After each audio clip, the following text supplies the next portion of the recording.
സ്നേഹമുള്ള പെരിങ്ങത്തൂർ ദേശവാസികളെ,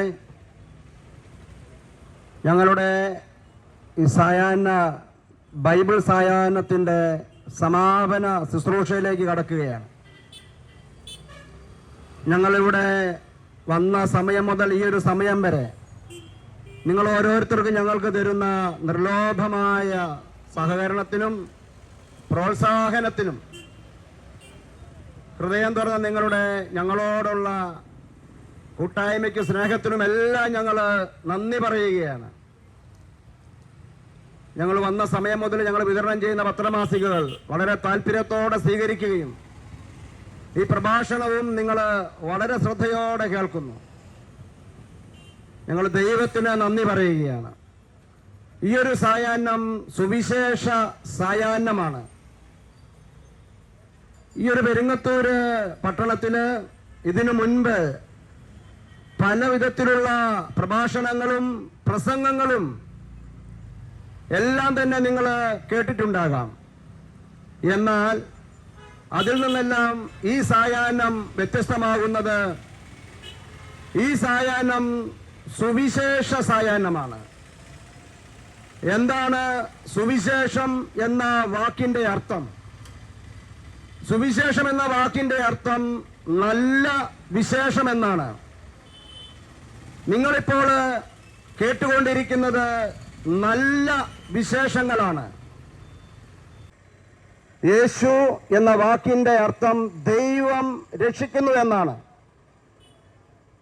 നമ്മൾ ഈ ലോക ജീവിതത്തില് ഒത്തിരി പ്രതിസന്ധികളിലൂടെ, പ്രശ്നങ്ങളിലൂടെ, ഉത്തരം കിട്ടാത്ത ചില ജീവിത യാഥാർത്ഥ്യങ്ങളിലൂടെ നിരന്തരം നമ്മൾ അഭിമുഖീകരിക്കുന്നവരാണ്. ആ സമയങ്ങളിൽ എവിടെയാണ് ഒരു രക്ഷയുടെ ഒരു തുരുത്തുള്ളത്? എവിടെയാണ് ഒരു രക്ഷപ്പെടാനുള്ള മാർഗമുള്ളത്? നമ്മളെല്ലാവരും തന്നെ അന്വേഷിക്കുന്നവരാണ്.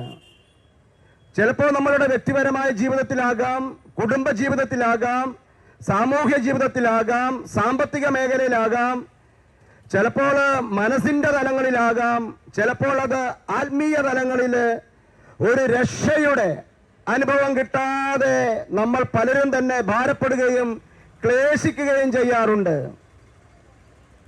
ചില കടബാധ്യതകൾ കടന്നു വന്ന് നമുക്കതൊന്ന് മറികടക്കാൻ പറ്റാതെ, ചില കുടുംബ പ്രശ്നങ്ങൾ കടന്നു വന്ന് അതിനെ ഒന്ന് ഓവർടേക്ക് ചെയ്യാൻ സാധിക്കാതെ ഭാരപ്പെടുന്ന അനേകരും നമ്മുടെ ചുറ്റുവട്ടമുണ്ട്. ഈ സായാഹ്നത്തിൽ ദൈവത്തിന്റെ ആത്മാവ് സംസാരിക്കുന്നത് അവരോടാണ്. നിങ്ങൾ ഭാരപ്പെടരുത്, ഭയപ്പെടരുത്, എല്ലാം അസ്തമിച്ചു എന്ന് വിചാരിക്കരുത്, ഇനി ഒരിക്കലും രക്ഷപ്പെടില്ല എന്ന് ചിന്തിക്കരുത്. കാരണം ഈ ലോകത്തിലേക്ക് 2024 വർഷങ്ങൾക്ക് മുൻപ് കടന്നു വന്ന യേശു, അവന്റെ പേര് രക്ഷകൻ എന്നാണ്. ആ യേശുവിന്റെ ജീവിതത്തിലൂടെ നമ്മൾ കടന്നു പോകുമ്പോൾ യേശു പറഞ്ഞു, സ്വർഗത്തിലും ഭൂമിയിലുമുള്ള സകല അധികാരവും എനിക്ക് നൽകപ്പെട്ടിരിക്കുന്നു.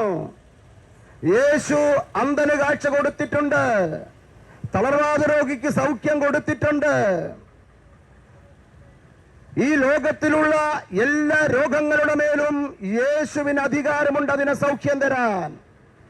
മരിച്ച വ്യക്തികൾക്ക് യേശു ജീവൻ കൊടുത്തിട്ടുണ്ട്. ജീവന്റെ മേൽ അധികാരം യേശുവിനുണ്ട്. യേശു കടലിന് മീതെ നടന്നു, കൊടുങ്കാറ്റിനെ ശാന്തമാക്കി, 5 അപ്പം 5000 പേർക്ക് കൊടുത്തു, പച്ചവെള്ളത്തെ മുന്തിരിച്ചാറാക്കി മാറ്റി. അങ്ങനെ വളരെയധികം അത്ഭുതങ്ങളും അടയാളങ്ങളും യേശു പ്രവർത്തിച്ചിട്ടുണ്ട്. ഈ പ്രപഞ്ചത്തിന്റെ എല്ലാ ശക്തികളുടെ മേലും അധികാരം യേശുവിനുണ്ട്. മരിച്ച അനേകർക്ക് യേശു ജീവൻ കൊടുത്തിട്ടുണ്ട്. ജീവന്റെ മേൽ അധികാരം യേശുവിനുണ്ട്. സ്നേഹമുള്ളവരെ, അനേകം പൈശാചിക ശക്തികളുടെ ആവാസത്താൽ ബന്ധിതരായിരുന്ന അനേകരെ യേശു അവരുടെ കെട്ടഴിച്ചു വിട്ടിട്ടുണ്ട്. ഇതാണ് യേശുവിനോട് വെളിപ്പെട്ട് കിട്ടിയ രക്ഷ. ലൂക്കോസിന്റെ സുവിശേഷം 4-ാം അധ്യായത്തിന്റെ 18-ാമത്തെ വചനം ശ്രദ്ധിക്കുക. കർത്താവിന്റെ ആത്മാവ് എന്റെ മേലുണ്ട്, ദരിദ്രരെ സുവിശേഷം അറിയിക്കാൻ അവിടുന്ന് എന്നെ അഭിഷേകം ചെയ്തിരിക്കുന്നു. ബന്ധിതർക്ക് മോചനം, അന്ധർക്ക് കാഴ്ച, അടിച്ചമർത്തപ്പെട്ടവർക്ക് സ്വാതന്ത്ര്യം, കർത്താവിന് സ്വീകാര്യമായ വത്സരം പ്രഖ്യാപിക്കാൻ അവിടുന്ന് എന്നെ അയച്ചിരിക്കുന്നു. ഇതാണ് യേശുവിന്റെ പ്രകടന പത്രിക. നമ്മുടെ ഇലക്ഷനൊക്കെ വരുമ്പോൾ രാഷ്ട്രീയ പാർട്ടിക്കാർ അവരുടെ പ്രകടന പത്രിക ഇറക്കും. എന്താണ് വരുന്ന 5 വർഷം അവർ ഈ ലോകത്ത് ചെയ്യാൻ പോകുന്നത്? നമ്മുടെ പഞ്ചായത്തില്, രാജ്യത്ത് യേശുവിന്റെ പ്രകടന പത്രിക ഇതാണ്: കർത്താവിന്റെ ആത്മാവെന്റെ മേലുണ്ട്, ദരിദ്രരെ സുവിശേഷം അറിയിക്കുവാനാണ് ഞാൻ വന്നിരിക്കുന്നത്. എന്താണ് ദാരിദ്ര്യം? അത് സാമ്പത്തിക മേഖലയിലെ ദാരിദ്ര്യമുണ്ട്, എന്നാൽ അതിനപ്പുറത്തൊരു ദാരിദ്ര്യമുണ്ട്. അത് ആത്മാവിന്റെ കാര്യങ്ങളിലുള്ള ദാരിദ്ര്യമാണ്. ഒരു രക്ഷയുടെ അനുഭവം കിട്ടാത്തൊരവസ്ഥ, ഒരു ദൈവസ്നേഹത്തിന്റെ അനുഭവം കിട്ടാത്തൊരവസ്ഥ, ഒരു പ്രതീക്ഷ, ഒരു പ്രത്യാശ കിട്ടാത്തൊരവസ്ഥ, ജീവിതത്തിനോടൊരു മടുപ്പ് തോന്നുന്ന അവസ്ഥ, ഒന്നിലും സന്തോഷം കിട്ടാത്തൊരവസ്ഥ. അതാണ് യേശു പറഞ്ഞത്, ആത്മാവിൽ ദാരിദ്ര്യം. ഞാൻ വന്നിരിക്കുന്നത് ജീവൻ ഉണ്ടാകാനും അത് സമൃദ്ധമായി ഉണ്ടാകാൻ. ഇത് യേശുവിന്റെ വചനമാണ്. അവിടുന്ന് വന്നത് നമുക്ക് ജീവൻ തരാനാണ്, ശക്തി തരാനാണ്, സ്നേഹം തരാനാണ്, പ്രത്യാശ തരാനാണ്, പ്രതീക്ഷ. ഈ ശുശ്രൂഷയുടെ ആദ്യ സമയത്ത് പ്രസംഗിച്ച ബേബി സാർ അവർ പ്രസംഗിച്ചു, കേരളം ഇന്ന് വളരെയധികം മാറിക്കൊണ്ടിരിക്കുന്നു. ഇതൊരാത്മഹത്യ മുനമ്പായിക്കൊണ്ടിരിക്കുകയാണ്. ജനങ്ങൾ പ്രത്യാശ നഷ്ടപ്പെടുന്നു. ഇവിടെ ഒത്തിരി രാഷ്ട്രീയ പാർട്ടികളുണ്ട്, ഒത്തിരി പ്രത്യയശാസ്ത്രങ്ങൾ ഉണ്ട്, ഒത്തിരി മതങ്ങൾ ഇവിടെ ഉണ്ട്.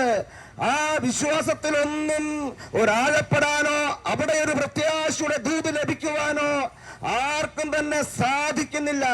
അതുകൊണ്ട് അവരെന്ത് ചെയ്യുന്നു? നിസ്സാര പ്രശ്നങ്ങൾ ജീവിതത്തിൽ ഉണ്ടാകുമ്പോ ജീവിതത്തെ ഉപേക്ഷിച്ച് മരണത്തെ സ്വീകരിക്കുന്ന ഒരു മരണ സംസ്കാരം നമ്മുടെ കേരളത്തിൽ വളർന്നു വന്നിട്ടുണ്ട്.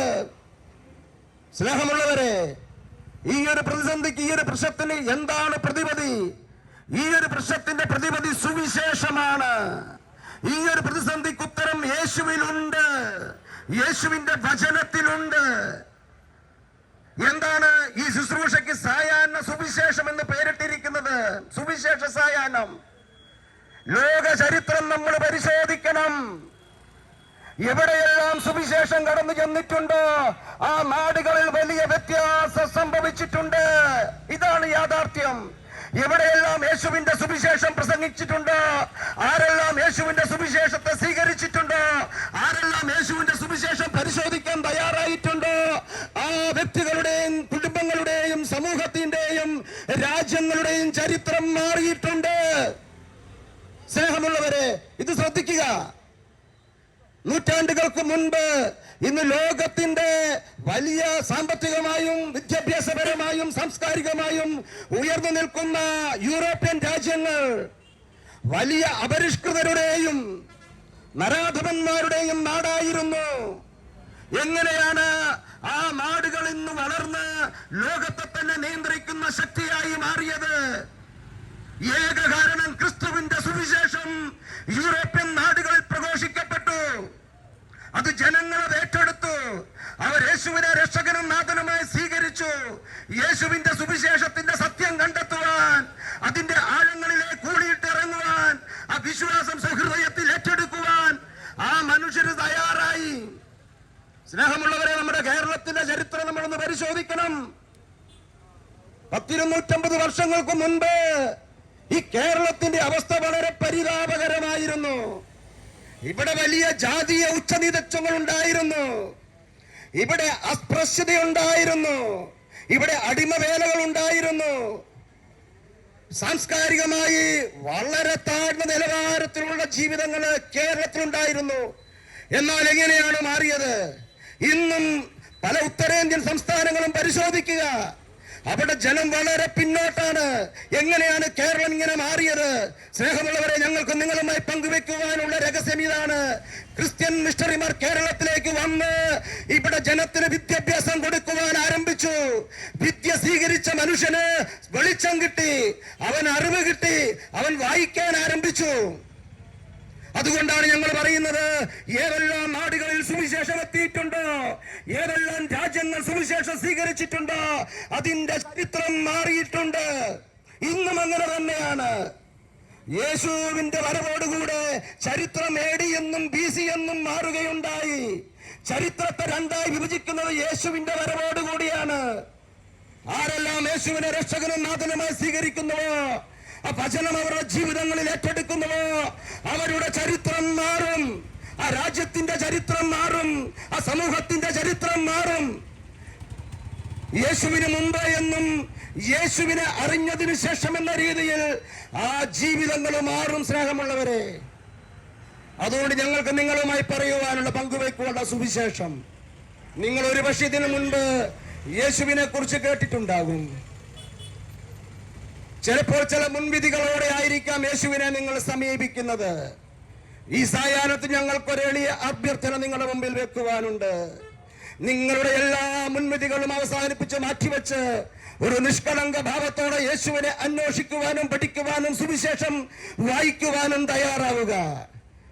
എല്ലാ മുൻവിധികളും മാറ്റിവെക്കുക. യേശു ക്രിസ്ത്യാനികളുടെ ദൈവമാണെന്നോ, അവൻ ഏതെങ്കിലും ഒരു മതം സ്ഥാപിക്കാൻ വന്നവനാണെന്നോ, അവനൊരു വിപ്ലവകാരിയാണെന്നോ രക്തസാക്ഷിയാണെന്നോ ഒക്കെയുള്ള എല്ലാ ചിന്തകളും മാറ്റിവെച്ച് ആരാണ് യേശു, എന്താണ് യേശുവിന്റെ പ്രത്യയ ശാസ്ത്രം, യേശു മുന്നോട്ട് വെക്കുന്ന മൂല്യങ്ങൾ എന്താണ്, യേശു ജനഹൃദയങ്ങളെ സ്വാധീനിക്കുന്നത് എങ്ങനെയാണ്, എന്തുകൊണ്ടാണ് ഈ 2024 വർഷങ്ങൾക്ക് ശേഷവും യേശു മുന്നോട്ട് വെക്കുന്ന പ്രത്യയ ശാസ്ത്രവും യേശുവിന്റെ ആശയങ്ങളും യേശുവിന്റെ ജീവിതങ്ങളും ഇന്നും ജനലക്ഷങ്ങൾ ഏറ്റെടുക്കുന്നത് എന്തുകൊണ്ടാണ്? ഈ 2024 വർഷങ്ങൾക്കുള്ളിൽ കടന്നു വന്ന എത്രയോ പ്രത്യയ ശാസ്ത്രങ്ങൾ, എത്രയോ സാമ്രാജ്യങ്ങൾ, എത്രയോ സാമ്രാട്ടുകൾ എല്ലാം കാലയവധികൾക്കുള്ളിൽ മറഞ്ഞപ്പോൾ എന്തുകൊണ്ടാണ് ഈ 33കാരൻ മുന്നോട്ട് വെക്കുന്ന അവന്റെ ആശയങ്ങളും സുവിശേഷവും ജനകോടികൾ ഇന്നും ഏറ്റെടുക്കുന്നത് എന്തുകൊണ്ടാണ്? അതിലൊരു സത്യമുണ്ട്, അതിലൊരു വെളിച്ചമുണ്ട്. അത് പരിശോധിക്കുവാനാണ് ഞങ്ങൾ നിങ്ങളെ ആഹ്വാനം ചെയ്യുന്നത്. ഹല്ലേലൂയ. ഞാൻ പറഞ്ഞു, യേശു ചരിത്ര 3-4 ആശയങ്ങൾ നിങ്ങളുമായി പങ്കുവെക്കാൻ ആഗ്രഹിക്കുകയാണ്. യേശു പറഞ്ഞു, ഞാൻ പറഞ്ഞു, യേശു ചരിത്ര പുരുഷനാണ്.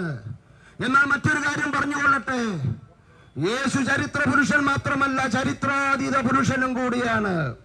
എന്താണ് ചരിത്രാതീത പുരുഷൻ എന്ന വാക്കിന്റെ അർത്ഥം? നമ്മുടെ ഒരാളുടെ ചരിത്രം ആരംഭിക്കുന്നത് ആ വ്യക്തിയുടെ ജനനത്തോടു കൂടിയാണ്.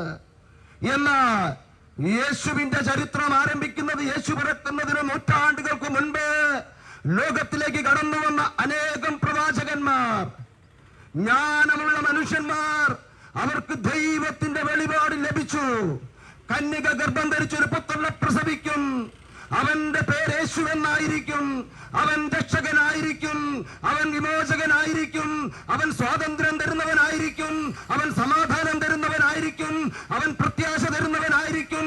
ആരെല്ലാം അവനെ വിശ്വസിക്കുന്നുവോ, ആരെല്ലാം അവനെ ഏറ്റുപറയുന്നുവോ, ആരെല്ലാം അവന്റെ വചനം കേൾക്കുന്നുവോ, അവരുടെ ജീവിതങ്ങൾ മാറുമെന്ന് യേശു പിറക്കുന്നതിന് നൂറ്റാണ്ടുകൾക്ക് മുൻപ് പ്രവാചകന്മാരുടെ അധരങ്ങളിലൂടെ ദൈവത്തിന്റെ ആത്മാവ് സംസാരിച്ചു. സ്നേഹമുള്ളവരെ, ഒരാളെ കുറിച്ചും 1000-ലധികം പ്രവചനങ്ങൾ മറ്റൊരു ഗ്രന്ഥത്തിലുമില്ല. ഇത് 2024 വർഷങ്ങൾക്ക് മുൻപാണ് യേശു കടന്നു വരുന്നത്. അതിനും 1000-ലധികം വർഷങ്ങൾക്ക് മുൻപാണ് ഈ പ്രവചനങ്ങൾ. ഞങ്ങളുടെ കയ്യിലുള്ള ഈ വിശുദ്ധ ബൈബിളിൽ രേഖപ്പെടുത്തിയിട്ടുണ്ട് യേശുവിനെ കുറിച്ചുള്ള പ്രവചനങ്ങൾ. അതുകൊണ്ടാണ് ഞാൻ പറഞ്ഞത് യേശു ചരിത്ര പുരുഷനാണ്. ചരിത്രാതീത പുരുഷനാണ്. രണ്ടാമത്തെ ആശയം, യേശു ചരിത്ര പുരുഷനാണ്. ആരുടെയെങ്കിലും, എന്താണ് ചരിത്ര പുരുഷൻ എന്ന വാക്കിന്റെ അർത്ഥം?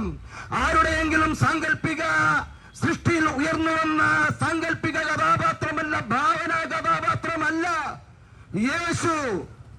യേശു പിറന്ന നാടും സുവിശേഷം പറഞ്ഞ മണ്ണും അവനെ കുരിശിൽ തറച്ച കുരിശും അവനെ അടക്കിയ കല്ലറയും ഇന്നും നമുക്ക് പോയി കാണുവാനും സാക്ഷ്യപ്പെടുത്തുവാനും സാധിക്കും.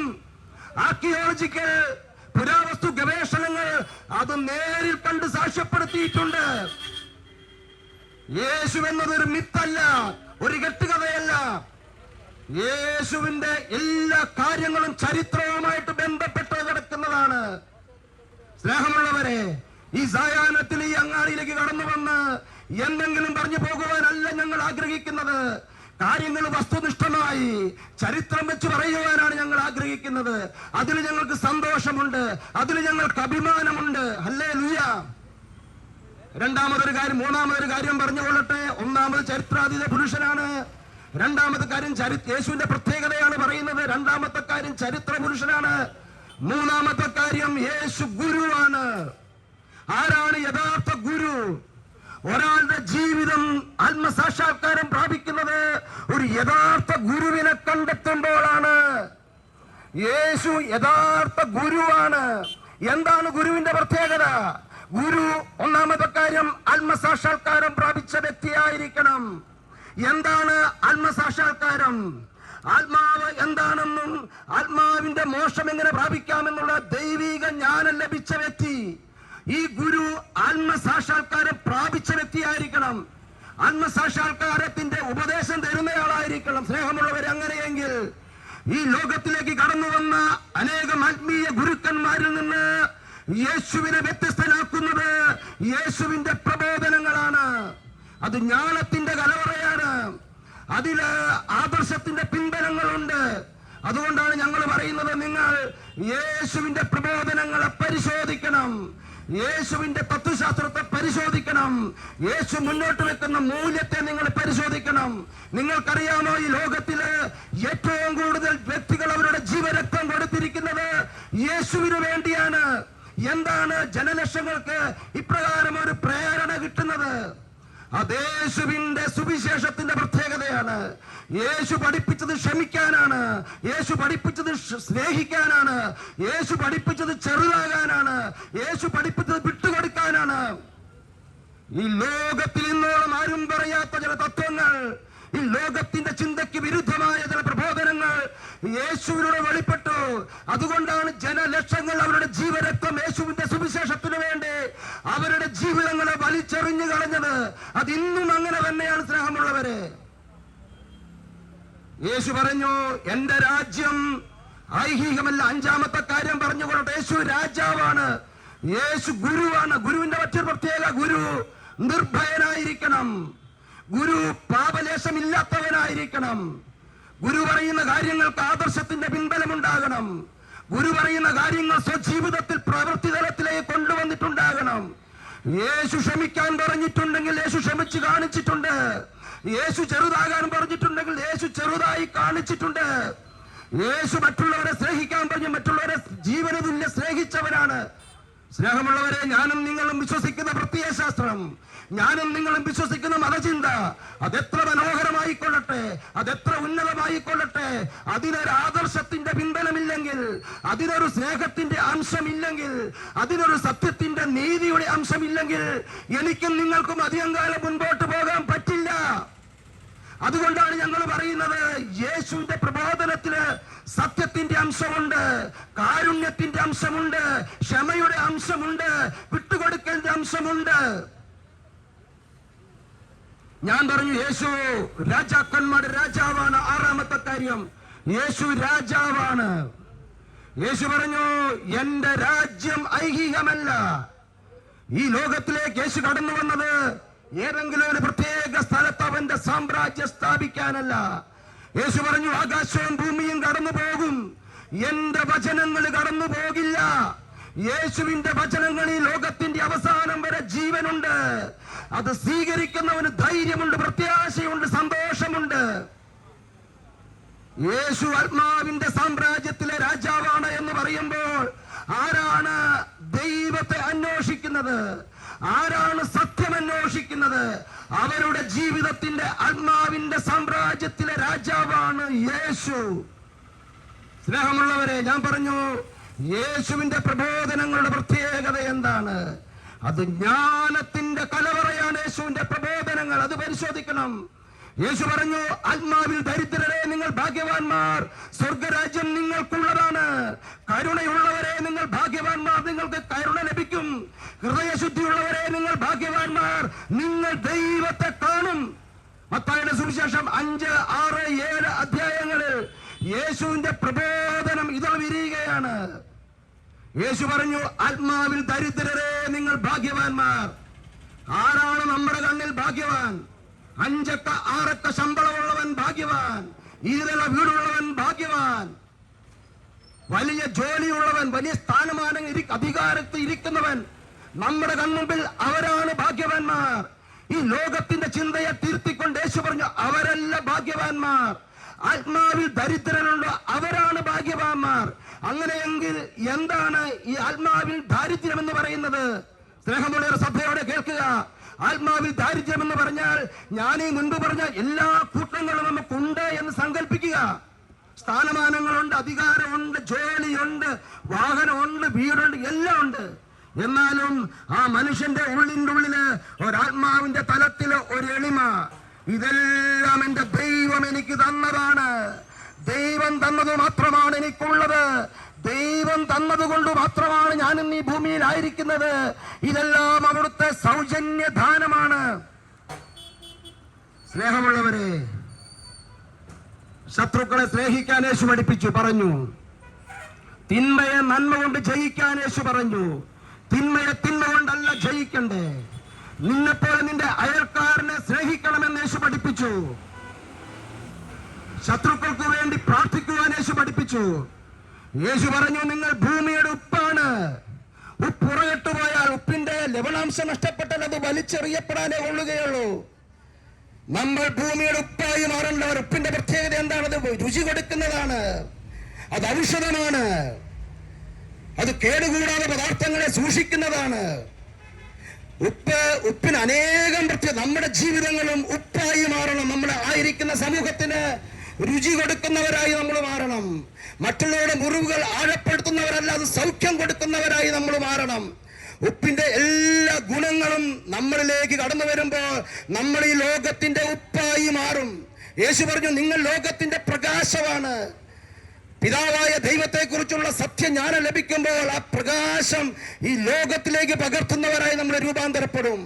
സ്നേഹമുള്ളവരെ, മറ്റൊരു യാഥാർത്ഥ്യം നിങ്ങളുമായി പങ്കുവെച്ചുകൊള്ളട്ടെ.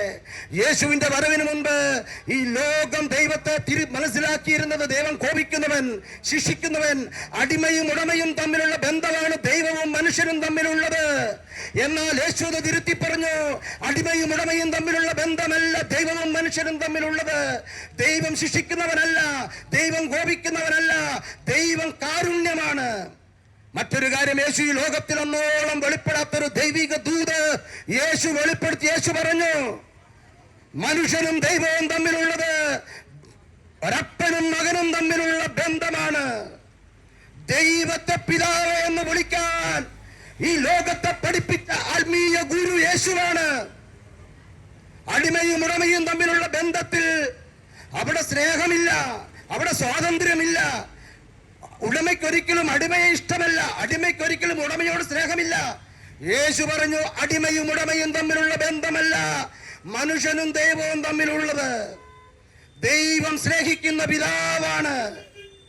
ഒരു സ്നേഹിക്കുന്ന പിതാവിന് മക്കളുടെ മേൽ അധികാരമുണ്ട്, മക്കൾക്ക് ആ അപ്പന്റെ മേൽ അവകാശമുണ്ട്.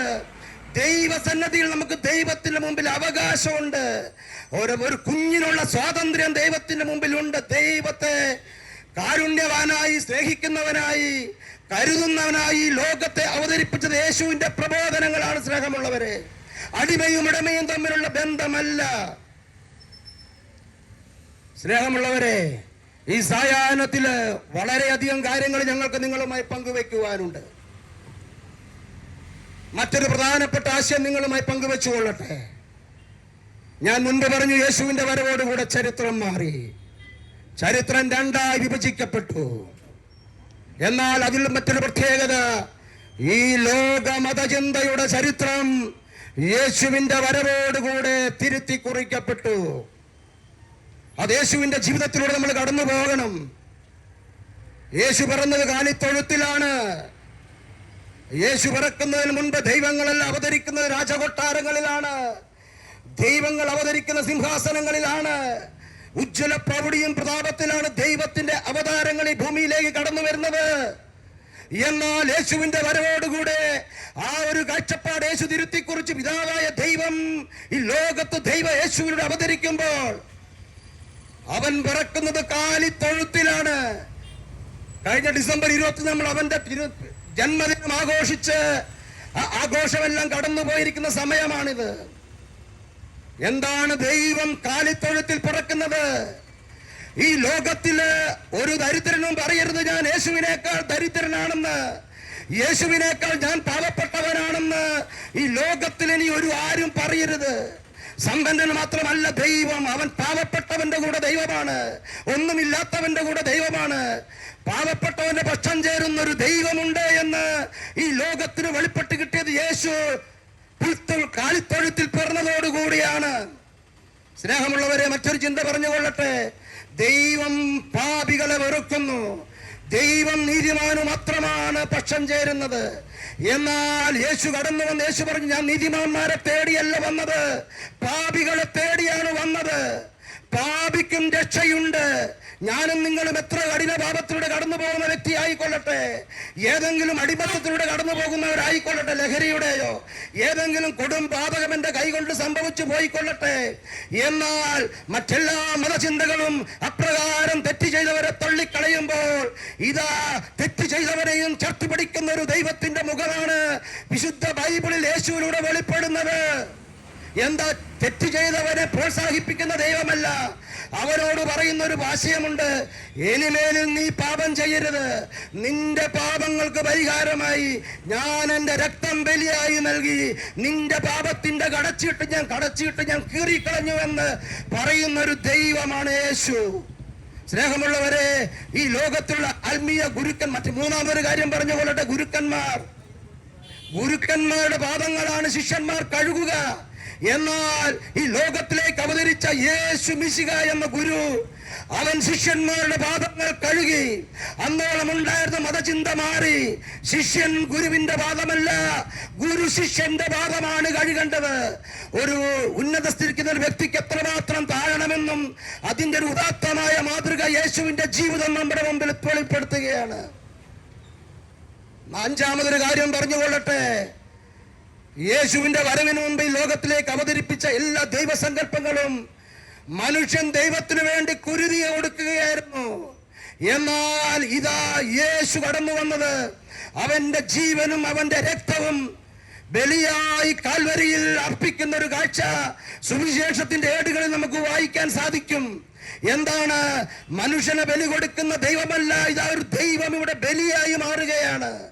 സ്നേഹമുള്ളവരെ, ഞാൻ നേരത്തെ പറഞ്ഞു, ഈ ലോകത്തെ ക്ഷമ പഠിപ്പിച്ച ഗുരു, ഈ ലോകത്തെ ക്ഷമിക്കണമെന്നുള്ള ആശയം പഠിപ്പിച്ച ഗുരു യേശുവാണ്. അതിന് നമ്മൾ യേശുവിന്റെ കാൽവരി കുരിശിലേക്ക് നോക്കണം. യേശുവിനെ ഒറ്റിക്കൊടുത്ത യൂദാസിനെ യേശു വിളിക്കുന്നത് സ്നേഹിത എന്നാണ്. യേശുവിനെ കുരിശിൽ തറച്ച ഭടന്മാരോട് യേശു നിരുപാധികൾ ക്ഷമിച്ചു പ്രാർത്ഥിക്കുന്ന ഒരു പ്രാർത്ഥനയുണ്ട്. എന്റെ പിതാവായ ദൈവമേ, ഇവർ ചെയ്യുന്നത് അവർ അറിയുന്നില്ല, ഇവരോട് ക്ഷമിക്കണമേ എന്ന്. സ്നേഹമുള്ളവരെ, ഈ സായാഹ്നത്തില് ഞങ്ങൾ നിങ്ങളുടെ യേശുവിനെ കുറിച്ച് സംസാരിക്കുമ്പോൾ നിങ്ങളുടെ ജീവിതങ്ങള് വരും ദിവസങ്ങളിൽ ആരാണ് യേശു, എന്താണ് യേശുവിന്റെ ജീവിതം, എന്താണ് യേശുവിന് മുമ്പോട്ട് വെക്കുന്ന പ്രത്യയശാസ്ത്രം, എന്തുകൊണ്ടാണ് ജനകോടികൾ ഇന്നും യേശുവിന് വേണ്ടി, അവന്റെ സുവിശേഷത്തിന് വേണ്ടി കാതുകൊടുക്കുന്നത്, എന്താണ്, എന്തുകൊണ്ടാണ് യേശുവിന് ശേഷം വന്ന പ്രത്യയശാസ്ത്രങ്ങൾ കാലയവരെക്കുള്ളിൽ മറഞ്ഞുപോയത്, എന്തുകൊണ്ടാണ് യേശുവിന്റെ പ്രത്യയശാസ്ത്രവും യേശുവിന്റെ ജീവിതവും ഇന്നും വിശകലനം ചെയ്യുന്നത് നിങ്ങൾക്കറിയാമോ? യേശുവിന്റെ ജീവിതം വെറും 33 വർഷം, അവൻ സുവിശേഷം പറഞ്ഞത് വെറും 3 വർഷം. ഈ യേശുവിന്റെ സുവിശേഷം ജീവിതവും നമ്മൾക്കൊരു 160 പേജുകളിൽ സംക്ഷിപ്തമാക്കാൻ സാധിക്കും. എന്നാൽ ഈ യേശുവിന്റെ ജീവിതത്തെ കുറിച്ച്, സുവിശേഷത്തെ കുറിച്ചും 5 ലക്ഷം പേരധികമാണ് പഠിച്ച് പ്രബന്ധങ്ങൾ തയ്യാറാക്കി, ഡോക്ടറിനൽ തീസിസ് തയ്യാറാക്കിയിരിക്കുന്നത്. എന്താണ് ഡോക്ടറിനൽ തീസിസ് എന്ന് പറയുന്നത്? പ്രബന്ധം, അതായത് ഒരു പുതിയ കാര്യം മുൻപോട്ട് കൊണ്ടുവരണം. ഈ 33കാരൻ വെറും 3 വർഷം പറഞ്ഞ കാര്യത്തിൽ നിന്ന് 5 ലക്ഷത്തിലധികം പേര് പഠിക്കുവാനും 3 ലക്ഷം പ്രബന്ധങ്ങൾ അതിൽ നിന്ന് പുറത്തോട്ട് വന്നുവെങ്കിൽ, സ്നേഹമുള്ളവരെ, ഈ സായാഹ്നത്തിൽ നിങ്ങളും മനസ്സിലാക്കണം, ഇതിലെന്തോ ഒരു സത്യമുണ്ട്. യേശു പറഞ്ഞു, നിങ്ങൾ സത്യം അറിയുകയും ആ സത്യം നിങ്ങളെ സ്വതന്ത്രരാക്കുകയും ചെയ്യും. ഞാനും നിങ്ങളും വിശ്വസിക്കുന്ന പ്രത്യയശാസ്ത്ര മതചിന്ത അതെന്നെ ബന്ധനസ്ഥനാക്കുന്നുണ്ടോ? എന്നെ അത് പിടിച്ചു കെട്ടുന്നുണ്ടോ? എന്നെ അതൊരു ഭയത്തിന്റെ മേഖലയിലേക്ക് കൊണ്ടുവരുന്നുണ്ടോ?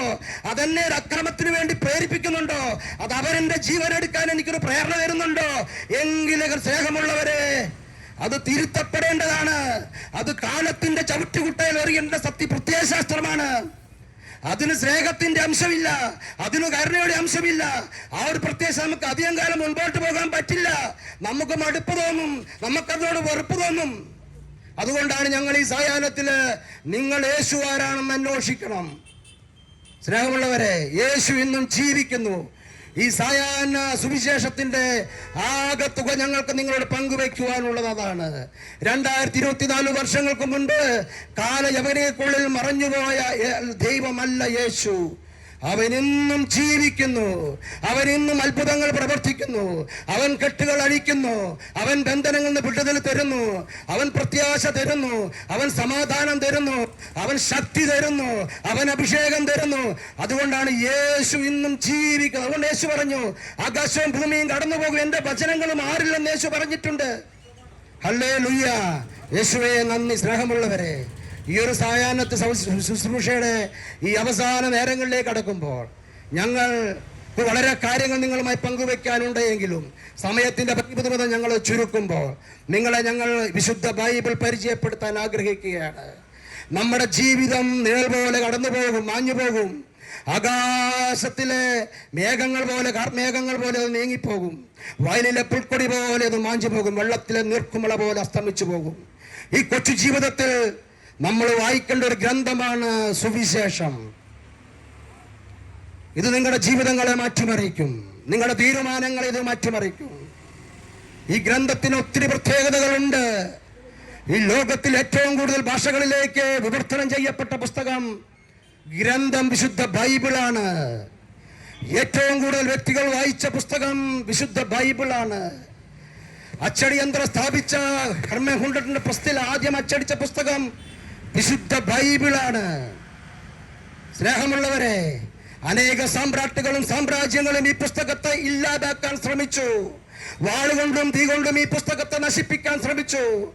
എന്നാൽ കഴിഞ്ഞ 2024 വർഷമായി ഈ പുസ്തകം ദേശങ്ങളും ഭാഷകളും രാജ്യങ്ങളും കീഴടക്കി അതിന്റെ ചൈത്രയാത്ര ആരംഭിച്ച് മുൻപോട്ട് പോയിക്കൊണ്ടിരിക്കുകയാണ്. എന്താണ് ഈ പുസ്തകം പറയുന്നത്? ഈ പുസ്തകം നമ്മളോട് സ്നേഹിക്കാനാണ് പറയുന്നത്. ഈ പുസ്തകം നമ്മളോട് ക്ഷമിക്കാനാണ് പറയുന്നത്. ഈ പുസ്തകം ആരുടെയും പിടിച്ചു പറിക്കാൻ പറയുന്നില്ല, ആരെയും ഇല്ലാതാക്കാൻ പറയുന്നില്ല, ആരെയും കൊല്ലാൻ പറയുന്നില്ല. ആകെ പറയുന്നത് എല്ലാവരെയും സ്നേഹിക്കാനാണ് ഈ പുസ്തകം പറയുന്നത്. അതാണ് ഈ പുസ്തകം പഠിപ്പിക്കുന്നത്.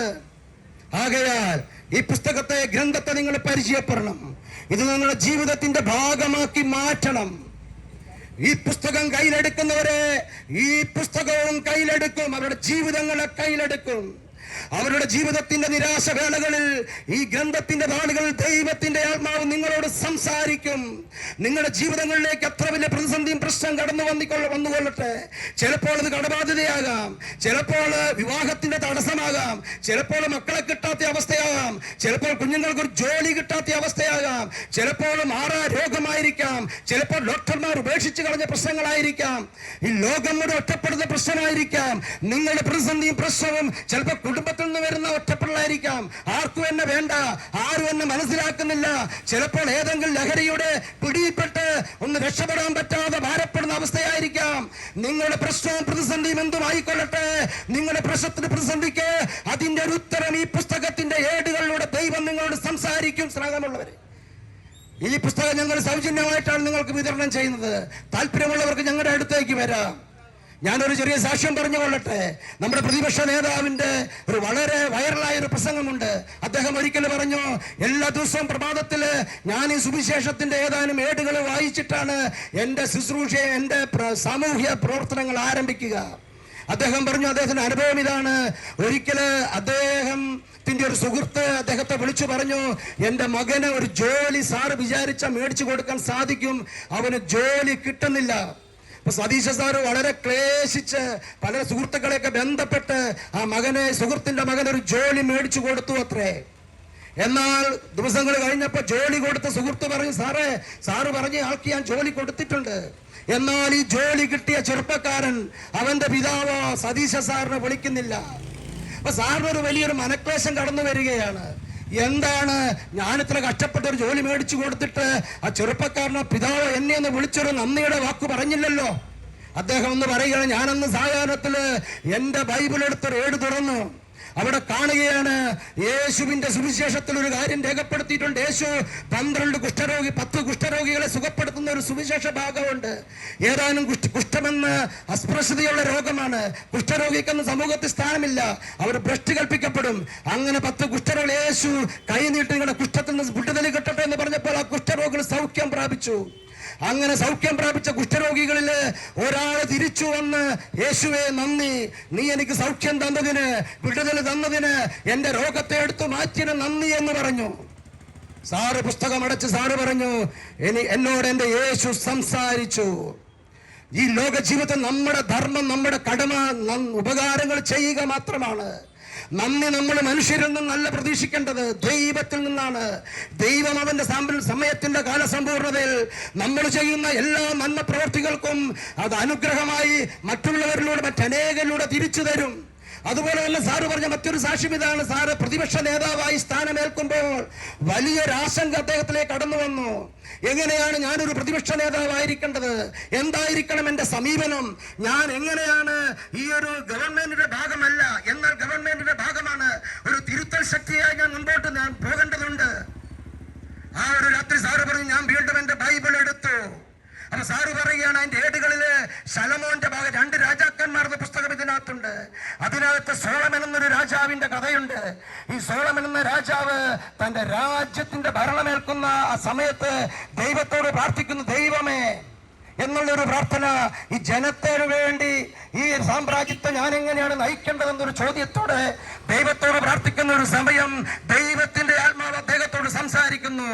നീ ജ്ഞാനത്തിനു വേണ്ടി പ്രാർത്ഥിക്കുക, ജ്ഞാനത്തിനു വേണ്ടി സതീശ സാറ് പറഞ്ഞു, എനിക്ക് മനസ്സിലായി, ഞാൻ ഈ പ്രതിപക്ഷ സ്ഥാനം ഏൽക്കുമ്പോൾ ഞാൻ പ്രാർത്ഥിക്കേണ്ടത് എന്റെ അംഗബലത്തിനു വേണ്ടിയല്ല, എന്റെ മറ്റു കാര്യങ്ങൾക്ക് ഞാൻ പ്രാർത്ഥിക്കേണ്ടത് ജ്ഞാനത്തിനു വേണ്ടിയാണ്. ഈ ജനത്തെ നയിക്കാൻ ആവശ്യമായ ഞാൻ ഇരിക്കുന്ന സ്ഥാനത്ത് നിന്ന് തെറ്റുകൂടാതെ വിമർശങ്ങൾ ഉയർത്തുമ്പോൾ, അത് ന്യായം പറയുമ്പോൾ ജ്ഞാനത്തിന്റെ കൃപ വര ലഭിക്കുവാനായിട്ടാണ് ദൈവം ആഗ്രഹിക്കുന്നത്. സ്നേഹമുള്ള അദ്ദേഹം പുസ്തകം അടച്ചു. ഞങ്ങൾക്ക് നിങ്ങളോട് സംസാരിക്കുവാൻ ഈ ഗ്രന്ഥം കയ്യിലെടുത്ത അനേകര് ഇതുപോലുള്ള അനേക സാക്ഷ്യങ്ങൾ പറയാറുണ്ട്. ഒരു കാര്യം കൂടെ പറഞ്ഞുകൊള്ളട്ടെ. ഞങ്ങളുടെ നാട്ടിൽ അനന്തു എന്നൊരു കൊച്ചു പയ്യനുണ്ടായിരുന്നു. അവൻ 7ാം ക്ലാസ്സിൽ പഠിക്കുമ്പോൾ അവന്റെ കരൾ രോഗം വന്നു. എല്ലാ ഡോക്ടർമാർ ഉപേക്ഷിച്ചു, രക്ഷയില്ല. ഈ കുഞ്ഞ് ഏതാനും ദിവസങ്ങൾക്കുള്ളിൽ മരണപ്പെടും. നാട്ടുകാർക്കെല്ലാം വലിയ കണ്ണിലുണ്ണിയായിരുന്നു ആ മകൻ. ഇതുപോലെ സുവിശേഷ ശുശ്രൂഷ ചെയ്യുന്ന സഹോദരന്മാർ പ്രാർത്ഥിക്കുന്ന സ്ഥലങ്ങളിലും രോഗശാന്തികൾ നടക്കുന്നതിനെ കുറിച്ച് അവർ കേട്ടിരുന്നു. അവരാ മകനുമായി കോഴിക്കോട് പട്ടണത്തിൽ അന്നൊരു രോഗശാന്തി സൗഖ്യ ശുശ്രൂഷ നടക്കുന്നുണ്ടായിരുന്നു. ഞങ്ങൾ മരുതോങ്കര സ്വദേശി, അവിടുന്ന് 5 കിലോമീറ്റർ അപ്പുറത്താണ് ഈ പശുക്കടവ്. ആ അച്ഛനും അമ്മയും ഈ 7 വയസ്സുള്ള കുഞ്ഞുമായി കോഴിക്കോട് നടന്ന പ്രാർത്ഥനാ ശുശ്രൂഷ പങ്കെടുക്കുകയുണ്ടായി. എന്നാൽ ആ ശുശ്രൂഷ വെച്ചവർ കണ്ടു, അനേകർ സൗഖ്യപ്പെടുന്നത് കണ്ടു, ക്യാൻസർ രോഗികൾ എഴുന്നേൽക്കുന്നത് കണ്ടു, കിഡ്നി രോഗികൾ എഴുന്നേൽക്കുന്നത് കണ്ടു, സുഖപ്പെടുന്നത് കണ്ടു, തളർവാദ രോഗികൾ അവിടെ വന്നു സ്ട്രെച്ചർസ് ഉപേക്ഷിച്ച് നടന്നു പോകുന്നത് കണ്ടു.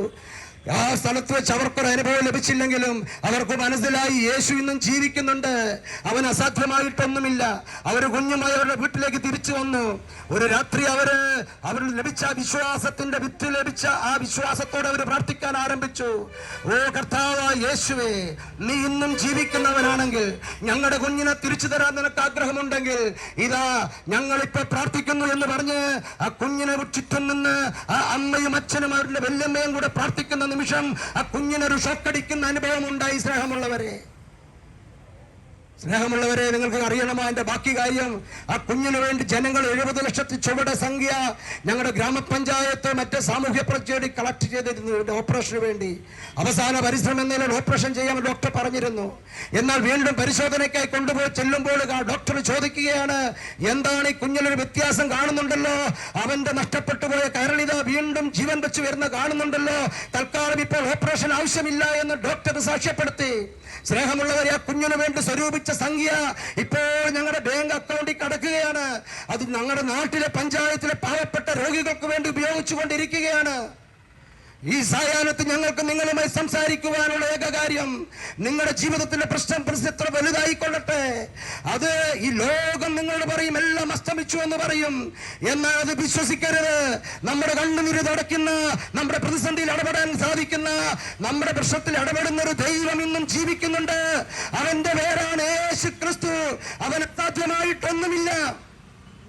ഈ ഒരു വിശ്വാസം നിങ്ങൾക്ക് ലഭിക്കട്ടെ എന്ന് ഞങ്ങൾ പ്രാർത്ഥിക്കുകയാണ്. ഞങ്ങളെ കേട്ട നിങ്ങൾക്ക് എല്ലാവർക്കും വേണ്ടി ഒരു നിമിഷം ഞങ്ങൾ പ്രാർത്ഥിക്കുവാൻ ആഗ്രഹിക്കുകയാണ്. സ്നേഹമുള്ളവരെ, ഒരിക്കൽ കൂടെ നിങ്ങൾക്ക് നന്ദി പറയുകയാണ്.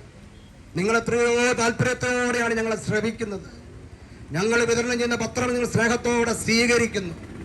ഞങ്ങൾ വിതരണം ചെയ്യുന്ന പത്രമാസികകള് യേശു ഇന്നും ചെയ്തുകൊണ്ടിരിക്കുന്ന അത്ഭുത രോഗശാന്തികളുടെ വിവരണങ്ങളുണ്ട്. ഇന്ന് നിങ്ങൾ ഭവനത്തിൽ കടന്നു ചെന്ന് ആ പത്രമാസികൾ താല്പര്യത്തോടെ വായിക്കണം. ദൈവം നിങ്ങളോട് സംസാരിക്കും. നിങ്ങളുടെ പ്രതിസന്ധിയുടെ ഉത്തരം ആ പത്രത്താളുകളിൽ ഉണ്ട്. നിങ്ങളുടെ ജീവിതങ്ങളും മാറും. ചരിത്രത്തെ രണ്ടായി വിഭജിച്ച AD എന്നും BC എന്നും തിരിഞ്ഞതുപോലെ നിങ്ങളുടെ ജീവിതങ്ങൾ യേശുവിനെ അറിയുന്നതിന് മുൻപും യേശുവിനെ അറിഞ്ഞ ശേഷം എന്ന രീതിയിൽ നിങ്ങളുടെ ജീവിതങ്ങൾ മാറും. ഞങ്ങൾ ഈ ശുശ്രൂഷയ്ക്ക് സമാപനം കുറിക്കുമ്പോൾ ഞങ്ങളെ കേട്ടുകൊണ്ട് നിങ്ങൾക്ക് എല്ലാവർക്കും വേണ്ടി പ്രാർത്ഥിക്കുകയാണ്. കർത്താവായ യേശുവേ, എന്നും ജീവിക്കുന്ന ദൈവമേ, യുഗാന്ത്യം വരെ ഞാൻ നിങ്ങളോട് കൂടെ ഉണ്ടാകുമെന്ന് അരുളി ചെയ്തവനെ, എന്റെ അടുക്കൽ വരുന്നവനെ ഞാൻ ഒരു നാൾ ഉപേക്ഷിക്കില്ലെന്ന് പറഞ്ഞവനെ, ഞാൻ വന്നിരിക്കുന്ന ജീവൻ ഉണ്ടാകാനും അത് സമൃദ്ധമായി ഉണ്ടാകാനുമാണെന്ന് പറഞ്ഞവനെ, നീതിമാന്മാരെ തേടിയല്ല പാപികളെ തേടിയാണ് ഞാൻ വന്നിരിക്കുന്നത് പറഞ്ഞ യേശുവേ, അന്ധന് കാഴ്ച കൊടുത്ത യേശുവേ, തളർവാദരോഗിയെ സുഖപ്പെടുത്തിയ യേശുവേ, മരിച്ച ലാസറിനെ ഉയർപ്പിച്ച യേശുവേ, പച്ചവെള്ളത്തെ മുന്തിരിച്ചാറാക്കി മാറ്റിയ യേശുവേ, അഞ്ചപ്പം 5000 പേർക്ക് കൊടുത്ത യേശുവേ, ആകാശവും ഭൂമിയും കടന്നുപോയാലും എന്റെ വചനങ്ങൾ മാറില്ലെന്ന് പറഞ്ഞ യേശുവേ, ഞങ്ങളെ കെട്ടുകൊണ്ടിരിക്കുന്ന എല്ലാ വ്യക്തികളെയും അവരുടെ ജീവിതങ്ങളെയും അവരുടെ പ്രയാസങ്ങളെയും അവരുടെ ഭാരങ്ങളെയും ഞങ്ങൾ സമർപ്പിച്ച് പ്രാർത്ഥിക്കുന്ന സമയം അങ്ങയുടെ വചനം ഈ കെട്ട സകല ജീവിതങ്ങളിലും 30 മേനി 60 മേനി 100 മേനി ഫലമായി മാറട്ടെ എന്ന് പ്രാർത്ഥിക്കുന്നു. ഞങ്ങളെ കെട്ട സകല ജീവിതം ഈ രാത്രി കടന്നു ചെല്ലണമേ എന്ന് പ്രാർത്ഥിക്കുന്നു. അവരുടെ കുടുംബങ്ങളിലേക്ക് കടന്നു ചെല്ലണമേ എന്ന് പ്രാർത്ഥിക്കുന്നു. അവരുടെ കുഞ്ഞുങ്ങളെ അനുഗ്രഹിക്കണമേ എന്ന് പ്രാർത്ഥിക്കുന്നു. സാമ്പത്തിക മേഖല അനുഗ്രഹിക്കണമെന്ന് പ്രാർത്ഥിക്കുന്നു. രോഗപീഠകൾ സൗഖ്യം കൊടുക്കണമെന്ന് പ്രാർത്ഥിക്കുന്നു. അങ്ങയുടെ ആത്മാവിനെ അവരെ നിറയ്ക്കണമെന്ന് പ്രാർത്ഥിക്കുന്നു. ഈ വചനം സ്വീകരിക്കാൻ തക്ക ഹൃദയങ്ങളെ തുറന്നു കൊടുക്കണമെന്ന് പ്രാർത്ഥിക്കുന്നു. ഹല്ലേലൂയ, ഹല്ലേലൂയ, ഹല്ലേലൂയ, ഹല്ലേലൂയ, ഹല്ലേലൂയ. യേശുവിന്റെ ആത്മാവ് സംസാരിക്കട്ടെ, സഞ്ചരിക്കട്ടെ, വ്യാപരിക്കട്ടെ. ഈ മണ്ണിൽ ദൈവത്തിന്റെ ശക്തി നിറയട്ടെ. ഈ ദേശത്തുള്ള സകല കച്ചവട സുഹൃത്തുക്കളെ ഞങ്ങൾ സമർപ്പിക്കുന്നു. എല്ലാ വാഹനങ്ങളും സഹോദരി സമർപ്പിക്കുന്നു. നാനാജാതി മതസ്ഥരെ സമർപ്പിക്കുന്നു. എല്ലാ രാഷ്ട്രീയ പാർട്ടിക്കാരെ സമർപ്പിക്കുന്നു. വലിയ വികസനം ഈ ദേശത്ത് കടന്നു വരട്ടെ. ഹല്ലേലൂയ. കടബാധകൾ യേശുനാമത്തിൽ നീങ്ങിപ്പോകട്ടെ. കുടുംബങ്ങൾ സമാധാനം കടന്നു വരട്ടെ. യുവതി യുവാക്കന്മാർ ശരിയായ ദിശയിൽ വളരട്ടെ. ഹല്ലേലൂയ. കുടുംബങ്ങളിലെ പ്രതിസന്ധി മാറട്ടെ. സാമ്പത്തിക മേഖല അഭിവൃദ്ധി പ്രാപിക്കട്ടെ. ഈ ദേശം ഒരു വലിയ പട്ടണമായി മാറട്ടെ. അനേകർ ഇവിടുന്ന് ഉപജീവനം കഴിക്കാൻ തക്ക വിധം ഈ ദേശത്തെ കർത്താവെ നീ അനുഗ്രഹിക്കണമെന്ന് പ്രാർത്ഥിക്കുന്നു. വലിയ സാമൂഹിക സൗഹാർദ്ദത്തോടെ നേടിക്കട്ടെ. പരസ്പര വിശ്വാസം നേടിക്കട്ടെ. എല്ലാ രാഷ്ട്രീയ പാർട്ടികളും സ്നേഹത്തോടെ ഇടപെടട്ടെ. എല്ലാ മതവിശ്വാസികളും ഏകോദര സഹോദരങ്ങൾ പോലെ ജീവിക്കട്ടെ ഞങ്ങൾ പ്രാർത്ഥിക്കുന്നു. ഹല്ലേലൂയ, ഹല്ലേലൂയ, ഹല്ലേലൂയ, ഹല്ലേലൂയ, ഹല്ലേലൂയ, ഹല്ലേലൂയ. യേശുനാമത്തിൽ അത്ഭുതങ്ങൾ സംഭവിക്കട്ടെ. യേശുനാമത്തിൽ സൗഖ്യം സംഭവിക്കട്ടെ. യേശുനാമത്തിൽ വിടുതൽ സംഭവിക്കട്ടെ. ഈ ദേശം അനുഗ്രഹിക്കപ്പെടട്ടെ. ഇവിടുത്തെ ഓരോ മൺതരിയും അനുഗ്രഹം പ്രാപിക്കട്ടെ. ഹല്ലേലൂയ. യേശുവേ നന്ദി, യേശുവേ ആരാധന, യേശുവേ സ്തുതി, യേശുവേ നന്ദി.